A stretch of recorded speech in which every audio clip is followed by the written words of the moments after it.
जब अंग्रेजों का आगमन भारत नहीं हुआ था, तब भारत को सोने की चिड़िया कहा जाता था। उस वक्त दुनिया के कुल उत्पादन का 1/4 माल भारत में तैयार होता था। यूरोपीय देश व्यापार और कच्चे माल की तलाश में यूरोप से बाहर बाजार खोज रहे थे। उन दिनों पानी के जहाज यातायात का सबसे बड़ा साधन था। यूरोप के देशों में जल परिवहन की टेक्नोलॉजी को लेकर होड़ मची हुई थी। पुर्तगाली, स्पेनिश और डच व्यापारी भारत पहुंच चुके थे। इंग्लैंड इस लड़ाई में पिछड़ रहा था। सन 1600 में इंग्लैंड में पूर्व, दक्षिण एशिया और भारत में व्यापार के इरादे से एक नई कंपनी ही बना दी गई। उसका नाम रखा गया ईस्ट इंडिया कंपनी। कंपनी ने भारत में व्यापार की संभावनाओं को तलाश करने के लिए अपना पहला जहाजी अभियान विलियम हॉकिंस के नेतृत्व में भेजा, जो 1608 में सूरत पहुंचा। हॉकिंस बादशाह जहांगीर से कारखाने की अनुमति के लिए आगरा दरबार में मिलने गया, लेकिन कामयाब नहीं हुआ।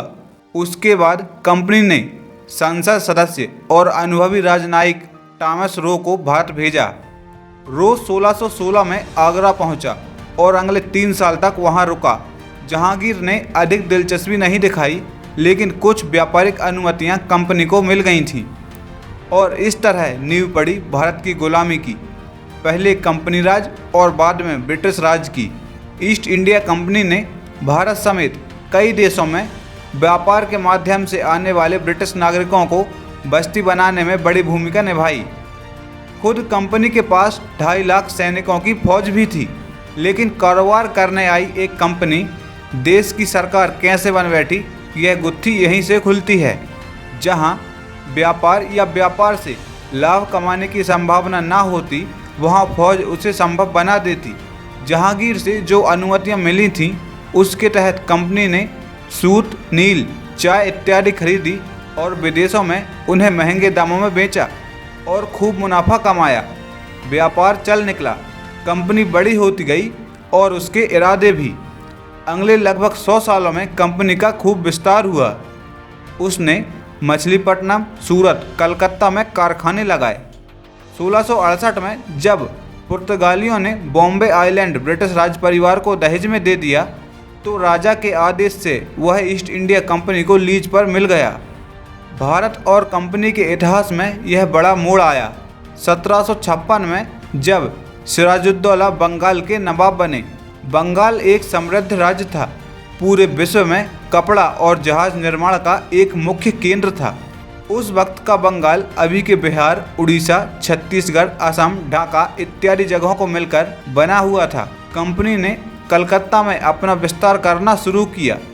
नवाब सिराजुद्दौला के सेनापति मीर जाफर को ईस्ट इंडिया कंपनी ने अपने साथ मिला लिया। खुद गद्दी पर बैठने की चाहत में सेनापति ने नवाब को धोखा दे दिया। मुर्शिदाबाद के दक्षिण में 22 मील दूर गंगा नदी के किनारे पलासी नामक स्थान में 23 जून 1757 को कंपनी और नवाब में युद्ध हुआ। कंपनी ने सिराजुद्दौला की सेना को हरा दिया और उसके बाद मीर जाफर वहां का नवाब बना। 1765 में मीर जाफर की मौत के बाद कंपनी ने रियासत अपने हाथों में ले ली। यहीं से शुरू हुआ भारत पर अगले 100 बरस शासन करने वाला कंपनी राज्य। लेकिन दक्षिण को फतह करना अभी बाकी था। मैसूर के शासक टीपू सुल्तान ने कंपनी का विरोध करते हुए कंपनी को 2 युद्धों में हराया, लेकिन 1799 में श्रीरंगपट्टनम की जंग में वो मारे गए। हैदराबाद के निजाम को आत्मसमर्पण के लिए मजबूर कर दिया। फिर मराठाओं की हार और 1839 में राजा रणजीत सिंह के मारे जाने के बाद हालत और बदतर हो गए। फिर आई लॉर्ड डलहौजी की विलय नीति 1848 में लागू। इस नीति के अनुसार जिस शासक का कोई पुरुष उत्तराधिकारी नहीं होता था, उस रियासत को कंपनी अपने कब्जे में ले लेती थी।